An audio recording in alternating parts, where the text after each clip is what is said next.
সংকট পীড়া উপস্থিত হইল। জ্বর আর কিছুতেই ছাড়িতেছে না। এমনই করিয়া 20 দিন, 22 দিন, 40 দিন পর্যন্ত ব্যাধি চলিল। নিবারণের আপিস বন্ধ। রামলোচনের বৈকালিক সভায় বহুকাল আসে যায় না। কি যে করে তাহার ঠিক নাই। এইভাবে 40 দিনে হরসুন্দরী ব্যাধি মুক্ত হইল। একদিন রাত্রে ভাঙা প্রাচীরের অশ্বত্থ গাছের কম্পমান শাখান্তরাল হইতে একখানি বৃহৎ চাঁদ উঠিয়াছে।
আর কোথায় বা তোমার কাজ থাকে?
প্রথম বিবাহ করিয়াছিল তখন সে বালক ছিল। যখন যৌবন লাভ করিল স্ত্রী তখন তাহার নিকট চির পরিচিত। হরসুন্দরীকে অবশ্যই সে ভালোবাসে, কিন্তু তাহার মনে কখনোই প্রেমের সচেতন সঞ্চার হয় না।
আর কে?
আবার খাইছিস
থেকে চরম আবেগ সামলেছে আমার যে চোখের জল, তা তবে সংসারের ভারই বাষ্প হয়ে গেছে। টেরই পেলাম না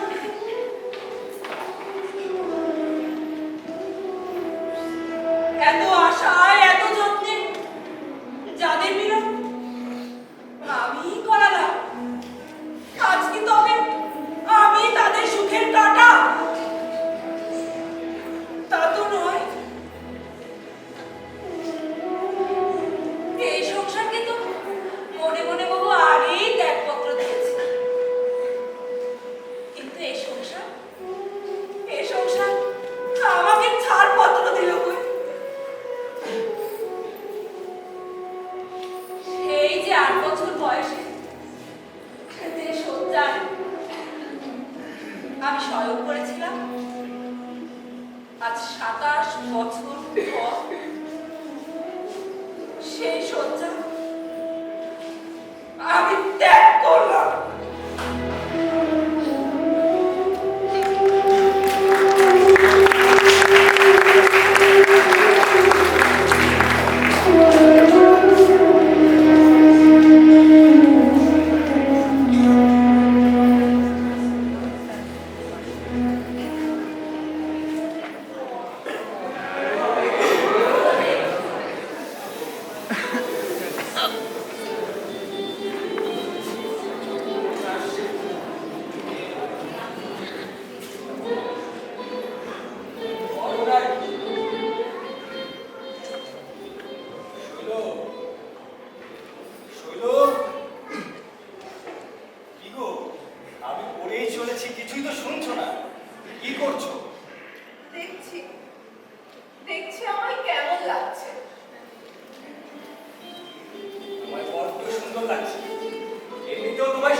ছাড়িয়ে বউকে তুমি একদমই ভেবো না।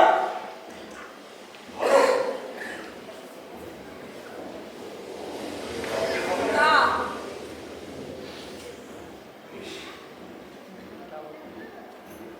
আমি তবে উন্নত চেষ্টা করিয়ে যাই।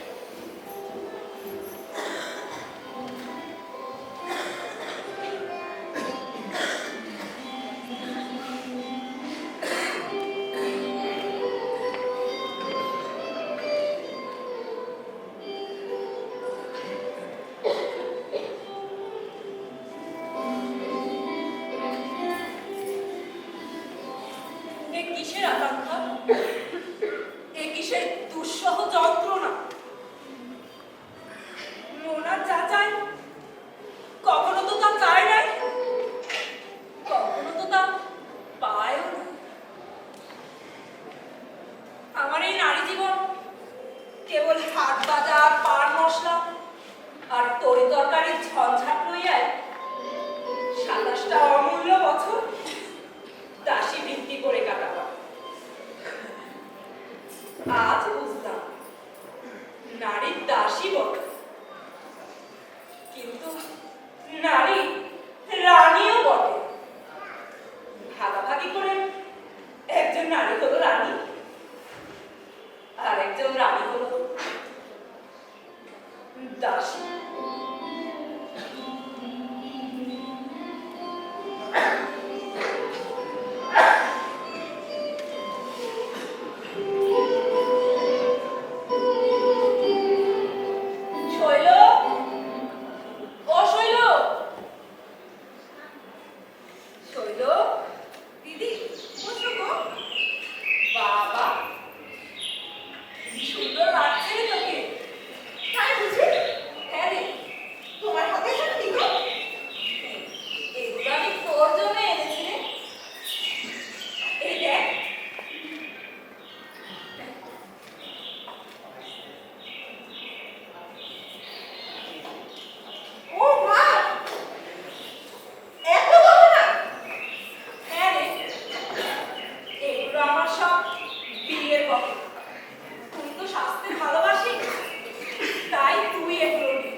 সর্বনাশ হয়ে গেছে, সর্বনাশ হয়ে গেছে। আহা, কি হয়েছে বলবে তো? অফিসের তহবিল থেকে মোটা 2,500 টাকা তুলেছিল। ভেবেছিলাম 3-4 মাসের মধ্যে মাইনের টাকা থেকে দিয়ে শোধ করবে। আজ বড়বাবু জানতে পেরে বলছেন 2 দিনের মধ্যে টাকা শোধ করে দিতে হবে। এখন উপায়? কতগুলো টাকা? উপায় আবার কি? শিগগিরই যাও, গিয়ে গয়নাগুলো বের করে দাও সব আমাকে। কিন্তু সে তো আমি সমস্ত শরীরকে দিই। কেন দিবে? কে দিতে বলবো তোমায়? দিয়েছে তাতে কি ক্ষতি হয়েছে? ওগুলো তো আর জলে পড়ে যায়নি। শরীরকে বললে ও ঠিক বের করে দেবে। বলো, তবে তুমি কিছু একটা ছল করে ওর কাছ থেকে গয়নাগুলো এনে দাও আমায়। কিন্তু আমার মাথা খাও, এসব কিছু তুমি শৈলকে বলবে না। এখন কি ছড় করবার কিংবা সোহাগ দেখাবার সময় নাকি? স্বামী এত বড় বিপদ, শৈলকে বুঝতে হবে। শৈল, ও শৈল, শৈল, ও শৈল। দিদি, ডাকছো? হ্যাঁ রে, তোকে যে গয়নাগুলো দিয়েছিলাম সেগুলো বের করে দে তো। ওনার বিশেষ দরকার। কি দরকার? কি হয়েছে? ওনার অফিসে বিশেষ কর্জ হয়েছে, সেগুলো মেটাতেই গয়নাগুলো লাগবে। সে আমি জানি, সে আমি কি জানি? আমার গহনা দিয়ে কর্জ মেটাতে হবে? না, কখনোই না। আমার গহনা আমি কিছুতেই দেব না। শৈল বাবা, পাগলামি করো না। দাও চাবিখানা আমায়, দাও বলছি। বললাম তো, কখনো পাবে না। আমাকে গহনা দিয়ে এখন আমার সব হাতিয়ে নেওয়ার চেষ্টা। শৈল, আমার গহনা আমি কাউকে দেব না। কি সর্বনাশ হলো! ওদের চাবিটা ফেলে দিল। দাঁড়িয়ে দেখছো কি? শিগগিরই যাও, সিন্ধুকের তালা ভেঙে গয়নাগুলো এনে দাও আমায়। তাহলে আমি গলায় দড়ি দেব।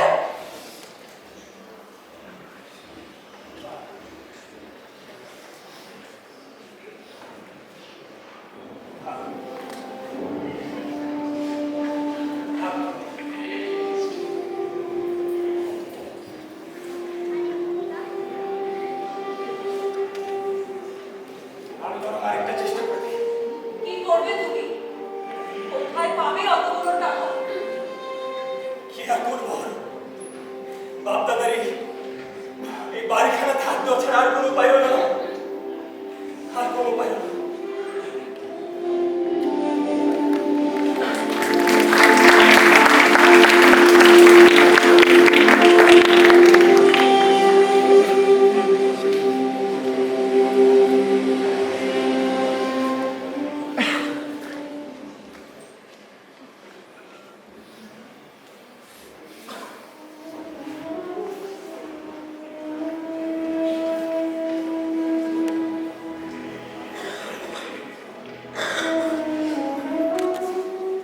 পৈতৃক বাড়িকে মাত্র 2,500 টাকায় বিক্রি করে ঋণ শোধ হলো। হাত করা থেকে সে যাত্রায় বাঁচা গেল, তবে চাকরি আর বাঁচানো গেল না। গলির একখানা ক্ষুদ্র স্যাঁতস্যাঁতে বাড়িতে তাহাদের ঠাঁই জুটল। ততদিনে শৈলবালা অন্তঃসত্ত্বা।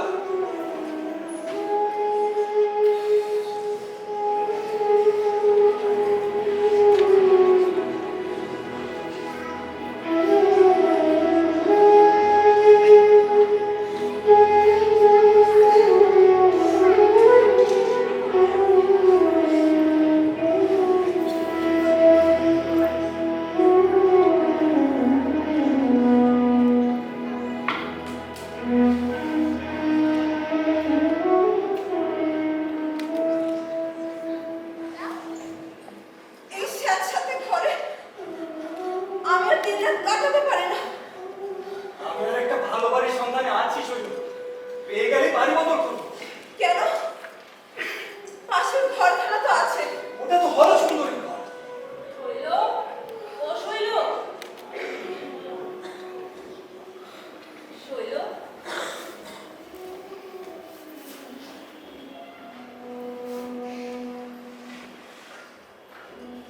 শৈল,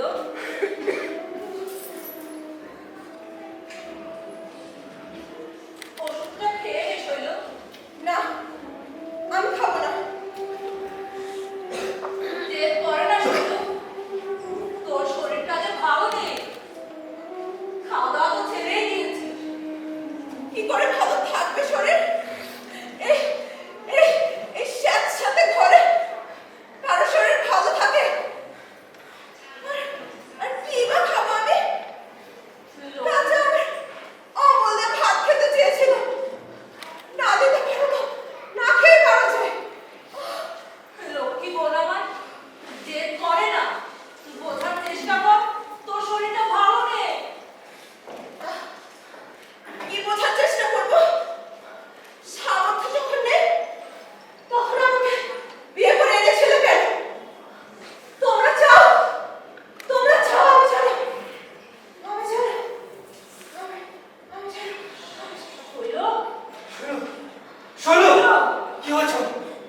শৈল!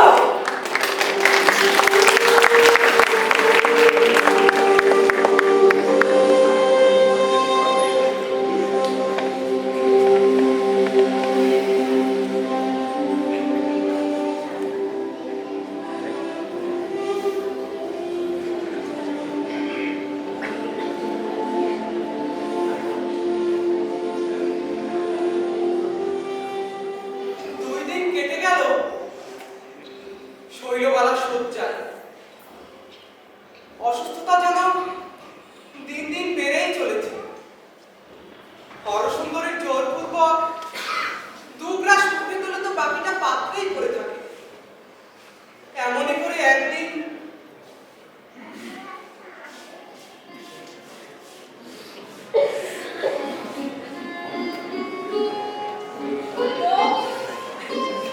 ও শৈল!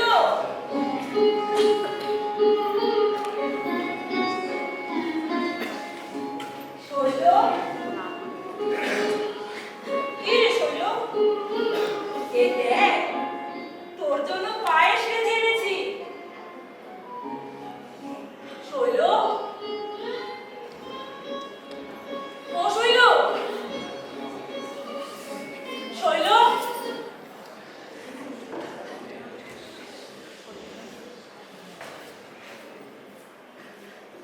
শৈল! শৈল! হে গো শিগগির এসো! শৈল! শৈল! শৈল শৈল আমাদের শৈল কথা বলছে না। শৈল শৈল শৈল! শৈল শৈল! শৈল হে ঈশ্বর! শৈল শৈল! ও শৈল! হরো শৈল! হরো তুমি কিছু একটা করো। হরো তুমি কিছু একটা করো। শৈল শৈল! শৈল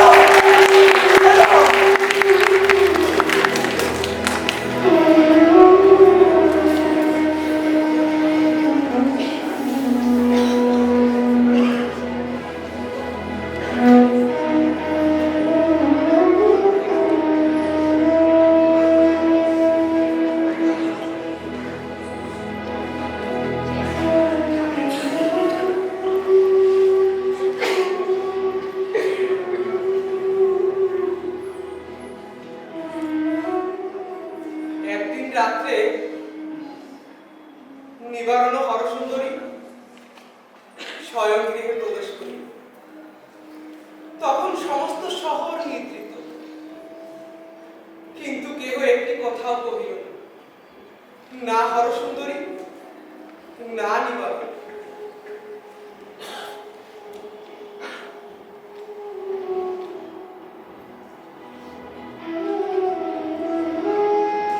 উহারা পূর্বে যেরূপ পাশাপাশি শয়ন করিত, সেইরূপ পাশাপাশি শুইল। কিন্তু ঠিক মাঝখানে একটি মৃত বালিকা শুইয়া রহিল। উহাকে কেহই লঙ্ঘন করিতে পারিল না।